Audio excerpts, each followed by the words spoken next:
ताज़ा तरीन वीडियोस के लिए चैनल को सब्सक्राइब करके बेल आइकन और ऑल नोटिफिकेशन पर क्लिक करें ताकि आपको मिले हर अपडेट सबसे पहले।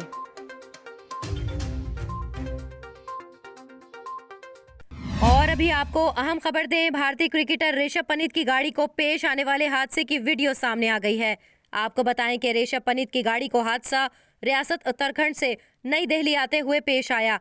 भारतीय विकेटकीपर की कार हाईवे की रेलिंग से टकराई और इसमें आग भड़क उठी। आग लगने के बायस ऋषभ पंत की गाड़ी मुकम्मल तौर पर जल गई। हादसे में ऋषभ पंत को सर और जिस्म के दीगर हिस्सों पर शदीद चोटें आईं, जिन्हें फौरी तौर पर अस्पताल मुंतकिल किया गया। ताहम डॉक्टर्स का कहना है कि क्रिकेटर की हालत अब बेहतर है। आपको बताएं कि 13 सेकंड की वीडियो में देखा जा सकता है कि ऋषभ पंत की गाड़ी इंतहाई तेज रफ्तारी के बायस बेकाबू हो गई और रेलिंग से टकरा गई, जिसके बाद मुकम्मल तौर पर तबाह हुई और इसमें आग भड़क उठी।